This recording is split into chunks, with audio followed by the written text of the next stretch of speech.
Hey everybody, how's it going? I'm gonna try to make this video quick today, but these are just the books I've read recently and books I've picked up recently. I think it was about 3 weeks ago was my last video, and kind of the same thing as before. I'm just gonna share what I've gotten recently, and then there'll be another video on movies and Blu-rays and stuff.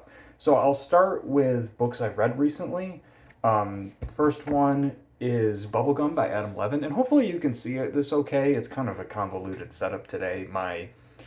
It doesn't. Don't worry about it. My case basically broke on my phone, and I have this crazy setup to get this to my phone to stay upright. But whatever. But anyways, Bubblegum by Adam Levin. I think I mentioned this in the last video. This was kind of like a newer, like postmodern book.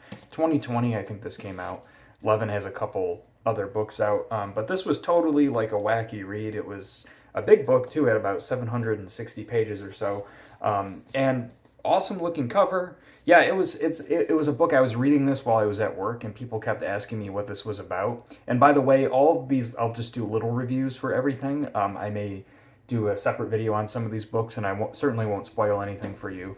But yeah, people kept asking me at work, like, what is this about? And it was hard to explain because it's not told in a normal way. It's really just a series of anecdotes about this weird character named Belt Magnet. Magnet, yes, his name is Belt Magnet. And in this kind of alternative present day in which there are little robot creatures that are like cross between like a little mouse or very strange realistic like robot companions, and it's a very weird book, but it was really really funny, and I liked just really good writing. It was really good. I think in my earlier video I described him as being Levin being kind of like David Foster Wallace, and that's definitely true. It's like Thomas Pynchon, David Foster Wallace kind of stuff. Really good though. Certainly not for everybody, of course. Like if you don't like that kind of stuff, then I don't think this is for everybody, but if you do, I suggest it. I'll put that there. Next was a book called Between Two Fires by Christopher Buehlman.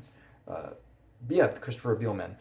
This was really good. And by the way, Bubblegum I'd give like 4.5 stars. It was super, super good. It just, like, that's a lot to read sometimes, that style.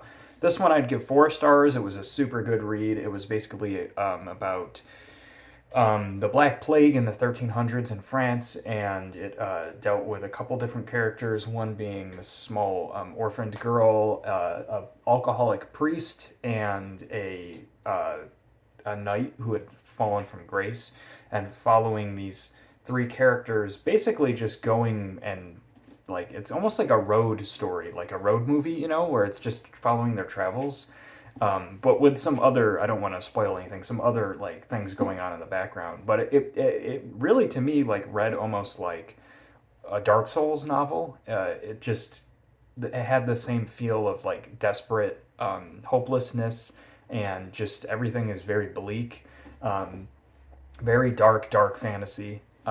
Very literary too. Like it's a very well done, well written book. It was very engaging, and just some cool, crazy things. It's a lot of like just scenes, a lot of like sort of vignette like scenes that you read about. But I highly recommend this, even if you don't like fantasy. I'm not really a big fantasy reader or like a high fantasy reader. But this was great. Some people describe it as horror, and there's some pretty like crazy things in it. But yeah, it was super good. Definitely recommend it. Next was Dracula by Bram Stoker. By the way, I always do talk about. I'll get into that in another video, but I do talk about like the actual book itself. That's something that I am into. Like, not just was the story good, but like was the actual book good. And so, as you can see, this is one of those Penguin cloth-bound ones. I never read Dracula. Actually, that's not true. I read it in high school, but I think I kind of skimmed it a lot. And I really was taken by the first part of the book where Jonathan is in the castle. I thought that was really cool, and then it gets a little slow after that, and I always kind of like trailed off. I tried to read it a few more times, but I read it again, and I don't know what was different, but it just clicked, and I couldn't put this down.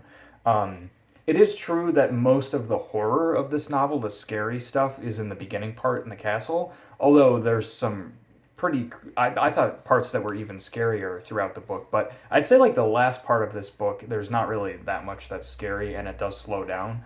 But it was just a great read. The characters were awesome. The way it was written was cool. There were so many cool little stories in here. It was just it was a 5-star read. It was awesome. Van Helsing was my favorite character in this. He was just a wacky, cool character. Yeah, it was super good. I will read that probably every year. I mean, I know it's a classic, but yeah, man. And then next, the most recent book I actually finished today, but this was excellent. And this is The Deluge by Stephen Markley. I think, showed this off in my previous video, but this was so freaking good. This was basically a book about, and I'll do a separate video for this because it warrants that, but to summarize it, it was basically a book about climate change and what will happen if things continue the way they're going. And it was kind of parts a political novel, a disaster novel, a warning. It was very, very, very, very good. It was super well written. It's basically a multiple POV novel, or in some ways like a mosaic novel. Different characters and different unrelated stories that kind of all slowly start to convene with each other. And that was, I think, a brilliant way to write the book because it's really more so like you're just reading really, really good short stories. And him choosing to tell it that way, he didn't have to craft this. It's an epic book. It's a 900-page novel, but he didn't have to craft this one singular enormous story. You got to read all these cool different things, and there's just everything in here. I mean, that you could want. There is like, it's just well written, but there's just so many crazy like stories in here that were awesome. The only people I could see not liking this is if you like don't believe in climate change. I mean, I don't see why you would. There's nothing in here for you at this point, right? But other than that, I would recommend it to like everybody. Superb read, really, truly wonderful, and a page turner too. I normally read 2 books at once. I read like a smaller book and a longer book, and I really couldn't put that book down. I just kept reading it. So I'm reading one book currently now, and that is Frankenstein. This is in Everyman's Library. They're like my favorite publisher. I think this is a cool cover. All of their covers they all have the same sort of formatting, but if you've never seen an Everyman's Library book, they always have stitched spines, although you probably can't tell very much with this tiny book, but they just look super sharp, beautiful, great looking stuff, and they always come with the bookmark. They're just great hardcover books, and they're relatively inexpensive. You don't have to spend like $100 to get a super good hardcover. Yeah, I'm reading Frankenstein right now.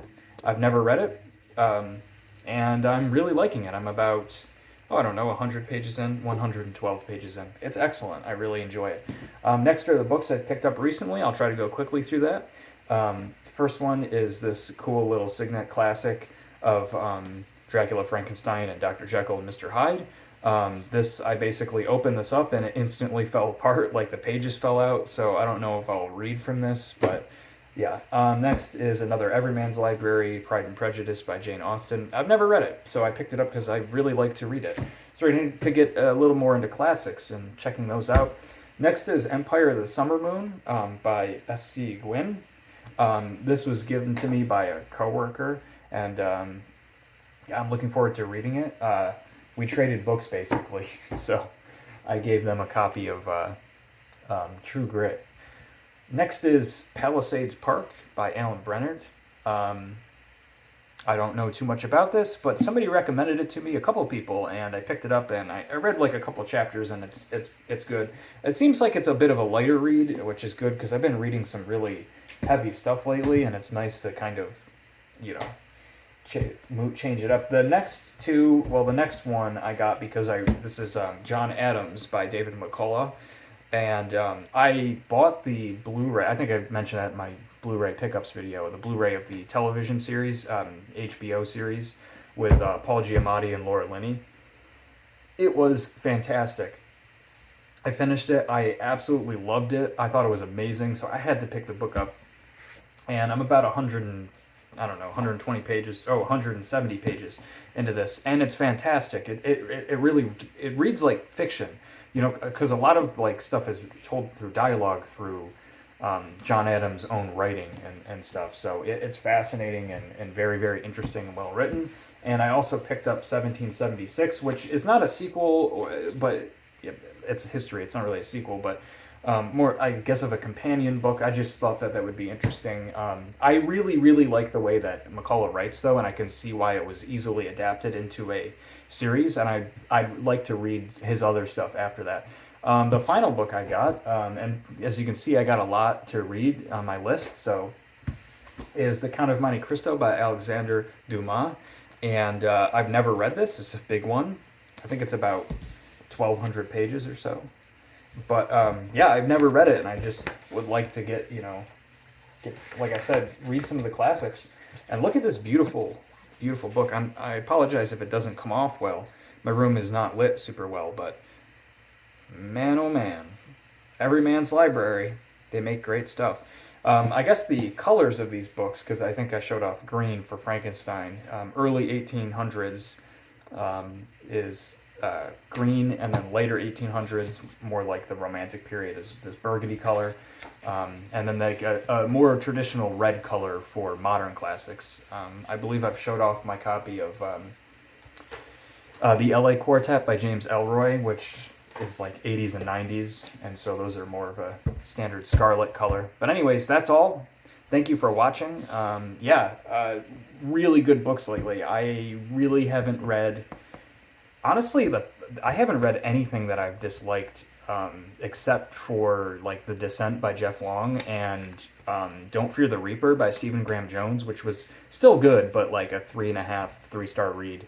But yeah, I've been reading some good stuff lately and watching some good stuff too. I will do a Blu-ray video very soon for you. I just saw Oppenheimer at the movie theater a couple days ago, and I haven't been to a movie theater in 4 years, if you could believe that.